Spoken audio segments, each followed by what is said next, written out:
Saludos amigos, soy Luz María Huertas. Nos acompañan en esta tarde la licenciada Maritza Huertas, el licenciado Gustavo Herrería y una persona invitada que es muy destacado en el ámbito pedagógico, el magíster Wilson Enríquez. Vamos a presentarle para que nos colabore en este podcast. Muy buenas tardes con todos. Magíster, bienvenido en esta tarde. A mí me corresponde hablar de la gran trayectoria de su gestión. El magíster Enríquez ha sido auditor educativo de la Zona 1, ha sido director del Departamento de Cultura del Gobierno Provincial del Carchi, igual un destacado docente, vicerrector, facilitador de cursos y profe, docente en la UTN y actualmente cumple la función de vicerrector en la unidad educativa Daniel Pasquel. Un gran personaje que en esta tarde nos va a acompañar. Bienvenido, magíster. Muchas gracias. La llegada de la pandemia por COVID-19 nos cambió totalmente la realidad educativa y pensamos que este gran reto de la educación virtual nos vino trayendo ventajas, desafíos.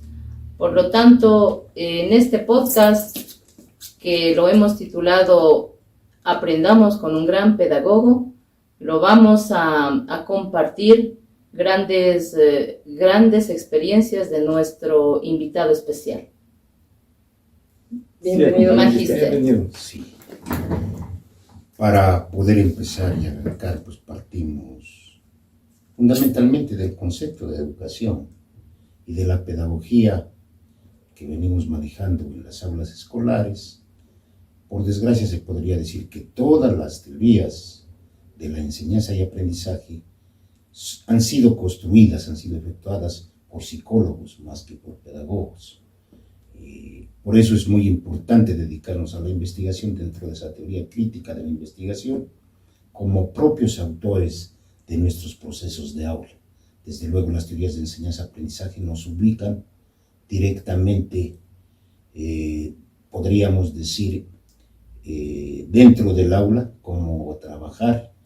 En el Ecuador y en Latinoamérica y en muchos países seguimos trabajando de manera tradicional, pese a que el modelo que propone el Ministerio de Educación es sin lugar a dudas el constructivismo. Y últimamente, como usted mencionó, el conectivismo, es decir, la adaptación de los aprendizajes a través de las nuevas tecnologías de información y comunicación. Conectivismo propuesto por Siemens, que está muy en boga y que tiene algunos presupuestos conjuntamente con la teoría de comprensión de Perkins. ¿Qué ventajas considera usted que tuvo el aprendizaje en línea utilizando la metodología de la gamificación con los estudiantes de sexto año durante la pandemia? Lo que se ha visto, ¿no? Investigaciones, datos del mismo Ministerio de Educación, se presentaron muchas dificultades. El proceso era novedoso, pero asimismo había muchas falencias, tanto de docentes, tanto por la falta de conectividad.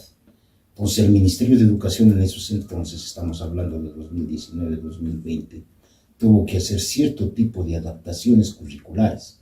Por así decirlo, se priorizó el currículo y se dio énfasis a un currículum por competencias, es decir, la lengua, la literatura y las matemáticas, y sobre todo, como eje transversal, el proceso socioemocional de los estudiantes, ya que nos encontrábamos en cierta forma encerrados en nuestra casa. La educación fue un programa desde la casa. Entonces, sí se presentaron también ciertas ventajas, ¿no? De que el docente tuvo que aplicar las nuevas tecnologías de información y comunicación en momentos que denominamos educación en línea virtual, sean sincrónicos o asincrónicos.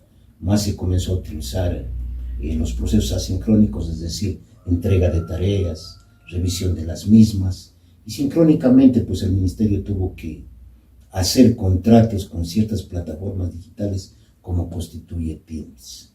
En ese sentido, yo creo que sí fue unas ventajas, ¿no? pero las dificultades y los resultados fueron adversos, ya que la mayoría de nuestra población de educandos, de niños y niñas, no contaban con conectividad. Y muchos contaban con un simple celular para 3, 4, 5 hermanos en la misma casa. Claro. Magíster, ¿cuáles considera usted que son los principales desafíos que se han enfrentado en esta educación virtual? Los principales desafíos, podremos decir, el conocimiento de las nuevas tecnologías de información y comunicación, cómo adaptarlas a la educación, cómo aplicar, usted me preguntó de la gamificación. La gamificación son aplicaciones para desarrollar el aprendizaje a través de la línea virtual. Es decir, antes habían las multimedias. Con las multimedias se trabajaba cuando no había internet y fue un proceso también muy novedoso. Ya con internet pues se aplicó ya la gamificación, que es uno de los procesos que yo le hablé del modelo conectivista de Siemens, que ha dado muy buenos resultados, pero que el maestro todavía como que tiene dificultades o tiene miedo de aplicar estos procesos en el aula. Palabras finales que le podría decir, compañera, que está haciendo el proceso de conversación y de investigación. Es decir, como parte directiva nosotros realizamos acompañamiento directivo, fundamental para que estos procesos, a través del acompañamiento y seguimiento, se puedan realizar. Entonces, asimismo, los maestros, es decir, en estos 40, 50 minutos de clases, tenían también una plataforma de teletrabajo donde, en cierta forma, situar su trabajo, y así nosotros poder hacer el seguimiento correspondiente para ir corrigiendo dentro del proceso virtual que se dio en las aulas. Muchas gracias por su entrevista y siga adelante en este proceso de investigación y de la educación. Bueno, agradeciéndole, Magíster, un pequeño mensaje para todos los docentes nuevos y para los que ya tienen sus años de experiencia también. ¿Qué les puede dar de parte de su experiencia una motivación pequeña como para finalizar este? Claro, iniciarse en el magisterio lo hacemos en cierta forma, salir de la zona de confort, ¿no? Es fundamental, y entramos con todo ese empeño, con toda esa fuerza, con toda esa energía. Nos encontramos con dificultades, a veces el equipo directivo nos cierra las puertas, el equipo docente también se siente un poco como que somos extraños, y tal como yo he dicho, trabajar en el aula no es trabajar en una isla, trabajar en el aula es socializar el conocimiento. Tenemos que aprender a trabajar en equipo como docentes, sobre todo en el proceso de planificación. Y uno de los procesos que fue muy indispensable en la pandemia fue aplicado por el Ministerio de Educación, la introducción de metodologías activas, con el caso sobre todo de la construcción de proyectos interdisciplinarios. Y esto amerita trabajar en equipo. Entonces, cuando empezamos, qué bueno trabajar en equipo, pero asimismo de salida, nosotros tenemos, en cierta forma, una reflexión fundamental dentro de nuestro proceso. ¿Qué legado he dejado a la educación después de haber trabajado 30 años en el Magisterio Nacional? Claro. Es que sí queda sembrada la semilla en cada uno de los grupos que usted manejó, en sus docentes, en sus administrativos. Se queda ese legado. Correcto. Y para terminar, ¿no? Como yo siempre he dicho, siempre hay que partir de la investigación, de los datos de análisis.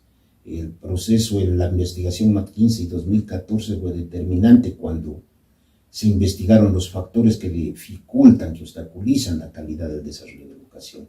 Pero asimismo hay factores que ayudan, que promueven, que desarrollan la educación. Y sin lugar a dudas, el primer factor de desarrollo de la calidad de la educación es el equipo docente. Eso es Nadie suple al docente, eso sí. Hemos conversado en este momento con el magíster de su experiencia pedagógica y pues esto es todo por este día. Agradecerle pues al magíster por su valioso tiempo. Seguramente pues tuvo que hacer un espacio en su hogar para podernos dedicar estos minutos de tiempo.